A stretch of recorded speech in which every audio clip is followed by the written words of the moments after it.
Hello friends, মিঠুর পাকশালায় আপনাদের সবাইকে স্বাগত।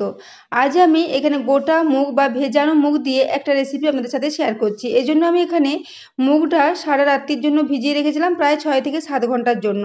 তো মুগ ডালটা এখন খুব ভালো মতো ভিজে গেছে। এরপর এটাকে ধুয়ে পরিষ্কার করে জলটা ফেলে দিয়েছি। এরপর এটাকে একটা মিক্সিং জারের মধ্যে নিয়ে নিচ্ছি।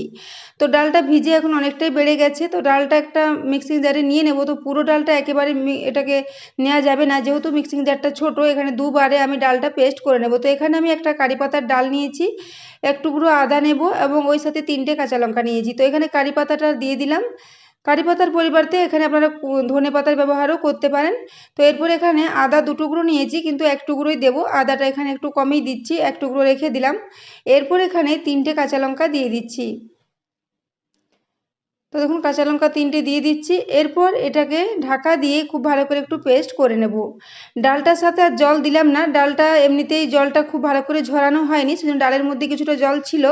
এই অবস্থায় দেখুন এটাকে একটু পেস্ট করে নিয়েছি। আর এটাকে খুব বেশি জল দিয়ে পাতলা করে পেস্ট করা চলবে না, এরকম একটু শুকনো শুকনো পেস্ট করে নিতে হবে।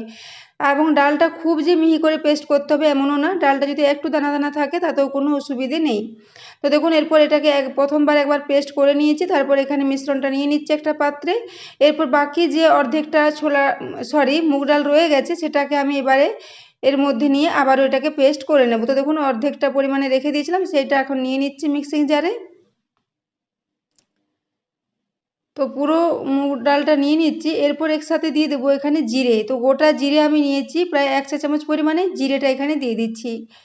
গোটা জিরে দিলে টেস্টটা ভীষণই ভালো হবে। তো জিরেটাকে এইভাবে যদি পেস্ট করে দেওয়া হয় তাহলে তার টেস্টটা আবারও অন্যরকম হবে। তো দেখুন এরপর আমি এটাকেও পেস্ট করে নিয়েছি। এরপর দুটো মিশ্রণ একসাথে নিয়ে নিচ্ছি, তারপর চামচে করে খুব ভালো করে মিশিয়ে নেব। তো এটাকে এখন চামচে করে মিক্সিং জারটা একটু পরিষ্কার করে নিচ্ছি। পরে যদি জলের ব্যবহার করতে হয় তখন একটু জল মিশিয়ে নেব। তো এখানে দেখুন দুটো মিশ্রণ একসাথে নিয়ে চামচে করে খুব ভালো করে মিশিয়ে নিচ্ছি। তো এরপর এখানে মিশ্রণটা কিছুটা ঘন মনে হচ্ছে, সেজন্য এখানে 2 চামচ পরিমাণে জল দিয়ে দিচ্ছি। 2 চা চামচ পরিমাণে জল দিয়েছি, খুব বেশি নয়। তো এই জলটা দিয়ে এরপর মিশ্রণটাকে খুব ভালো করে একটু মিশিয়ে নিচ্ছি। তো দেখুন ডালটা একদমই যে মিহি করে পেস্ট করেছি তা নয়, একটু দানা দানা আছে। এরপর এখানে আমি দুটো ছোট সাইজের পেঁয়াজকে টুকরো করে কেটে রেখেছিলাম, সেই পেঁয়াজের টুকরোটা এখানে নিয়ে নিচ্ছি। এরপর এখানে লবণ ও হলুদ নিয়ে নেব। তো স্বাদ অনুযায়ী লবণ দিয়ে দিচ্ছি। এই রেসিপিটা আমি ভীষণই হেলদিভাবে তৈরি করেছি, খুবই কম তেল মশলা দিয়ে। তো এরপর দেখুন 1/4 টিস্পুন পরিমাণে একটু হলুদের গুঁড়ো দিয়ে দিয়েছি। তো এখানে আমি আর কোনো মশলার ব্যবহার করব না, আদা কাঁচা লঙ্কা জিরে ও লবণ হলুদ দিয়েছি। তো দেখুন সব কিছু দেওয়ার পরে এটাকে এভাবে একটু মিশিয়ে নিচ্ছি।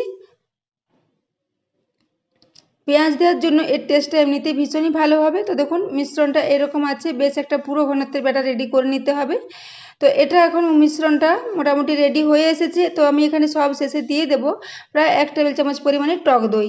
তো টক দই যদি বাড়িতে না থাকে সেখানে আপনারা 1 চা চামচ পরিমাণে একটু পাতিলেবুর রস মিশিয়ে নিতে পারেন, সেক্ষেত্রেও একই রকম মিশ্রণটা হবে। তো দেখুন এখানে আমি আজ কোনো বেকিং সোডা বা বেকিং পাউডার কোনো কিছুই ব্যবহার করব না, এমনিতেই এই রেসিপিটা ভীষণই টেস্টি মতো রেডি হয়ে যাবে। তো দেখুন মিশ্রণটা এখন একদমই রেডি হয়ে গেছে। এর কনসিস্টেন্সিটা দেখেই বুঝতে পারছেন যে এরকম একটা বেশ পুরো ঘনত্বের ব্যাটার রেডি হয়েছে। তো দেখুন এদিকে আমি একটা আপ্পে প্যান বসিয়ে দিয়েছি। তো আপ্পে প্যানটা এখন গরম হয়ে এসেছে। এরপর এখানে আমি ঘি নিয়ে নিচ্ছি। প্রথমে এখানে 1 টেবিল চামচ পরিমাণে ঘি নিয়েছি, প্রত্যেকটা বাটিতে এইভাবে অল্প অল্প করে ঘি দিয়ে দিচ্ছি। তো দেখুন ঘিটা প্রত্যেকটা বাটিতে একটু করে দিয়ে দিয়েছি। এরপর একটা চামচে করে ঘিটাকে এই বাটিগুলোর চারিদিকে একটু ভালো করে লাগিয়ে নেব। তো বন্ধুরা আজকে আমি একটা ভীষণই হেলদি রেসিপি আপনাদের সাথে শেয়ার করেছি। রেসিপিটা যদি ভালো লেগে থাকে তাহলে অবশ্যই চ্যানেলটি সাবস্ক্রাইব করে আমার পাশে থাকবেন এবং পাশে থাকা বেল আইকনটি অবশ্যই প্রেস করে রাখবেন, তাহলে আমি যে কোনো নোটিফিকেশানই ছাড়ি না কেন তা সবার আগে আপনার কাছে পৌঁছে যাবে। তো দেখুন এরপরে বাটিগুলোতে খুব ভালো করে একটু ঘি মাখানো হয়ে গেছে। এরপর আমি ওই যে মুগ ডালের মিশ্রণটা রেডি করে রেখেছি ওটা থেকে এখানে 1 চামচ করে নেব, আর এই প্রত্যেকটা বাটিতে একটু করে দিয়ে দেব।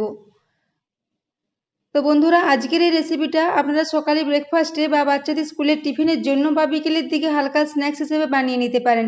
ভীষণই টেস্টি, ভীষণই হেলদি একটা রেসিপি। তো রেসিপিটা যদি ভালো লাগে তাহলে অবশ্যই বন্ধুদের সাথে একটু শেয়ারও করে দেবেন এবং রেসিপি পছন্দ হলে একটা লাইক করতে ভুলবেন না। তো দেখুন সমস্ত মিশ্রণটা এইভাবে আমি প্রত্যেকটা বাটিতে একটু ভালো করে নিয়ে নিচ্ছি। তো আমি এখানে যে পরিমাণে মিশ্রণটা রেডি করেছি তাতে আমার একেবারেই সবগুলোই দেওয়া হয়ে যাবে। তো দেখুন এইভাবে আমি প্রত্যেকটা বাটি একটু ভর্তি করে করে এই মিশ্রণটা নিয়ে নিচ্ছি।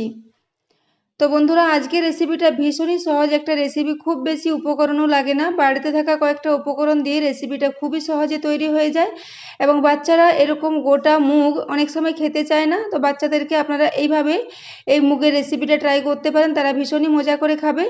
এবং এটা এই আপে প্যানে এইভাবে একটু ফ্রাই করে নেওয়ার পর উপরটা ভীষণই খাস্তা ও মুচমুচে হয়ে যাবে, তখন খেতে এটা ভীষণই টেস্টি হবে। তো দেখুন পুরো মিশ্রণটা এখানে একেবারে আমার দিয়ে দিয়েছি।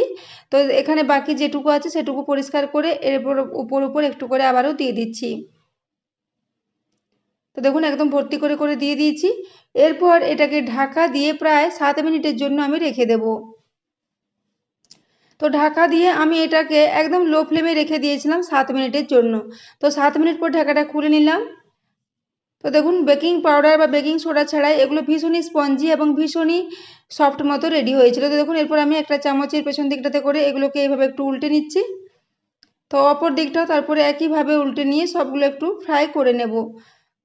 তো দেখুন এইভাবে আমি একটু চামচে করে এগুলোকে উল্টে সেট করে নিচ্ছি।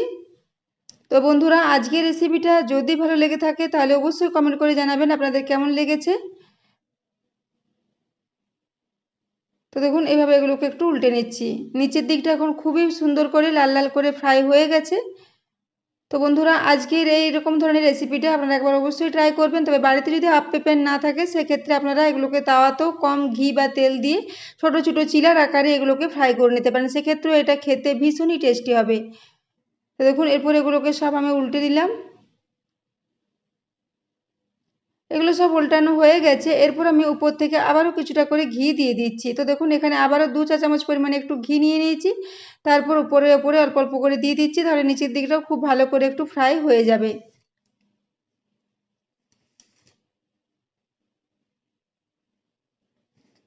তো বন্ধুরা আপনারা খুব কম তেল মশলা দিয়ে বাড়িতে যদি এই রেসিপিটা ট্রাই করতে চান খুবই ভালো হবে, এটা অবশ্যই একবার ট্রাই করবেন।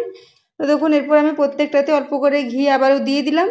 তারপর এটাকে ঢাকা দিয়ে আবারও 5 মিনিটের জন্য একদম লো ফ্লেমে রেখে দেব।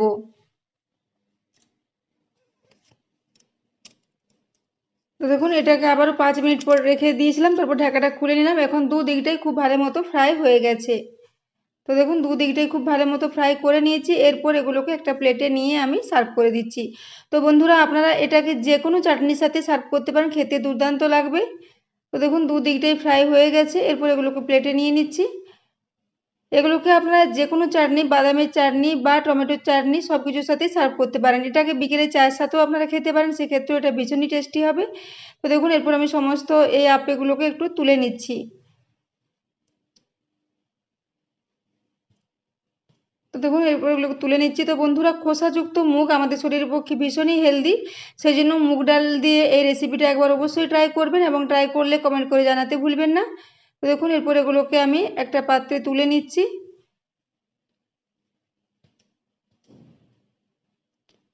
তো এইভাবে এগুলোকে সব তুলে নিলাম, তারপর এগুলোকে সার্ভ করে দিয়েছি। তো এরপরে এর আওয়াজটা একবার দেখিয়ে দিচ্ছি।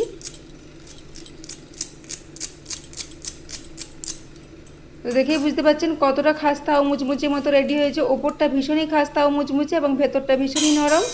তো বন্ধুরা আজকের রেসিপিটা এতক্ষণ পর্যন্ত দেখার জন্য আপনাদের অশেষ ধন্যবাদ। আবারও চলে আসবেন নিত্য নতুন কোনো ভিডিও নিয়ে। ততক্ষণের জন্য সবাই সুস্থ থাকবেন, ভালো থাকবেন। দেখা হচ্ছে আরও পরের রেসিপিতে।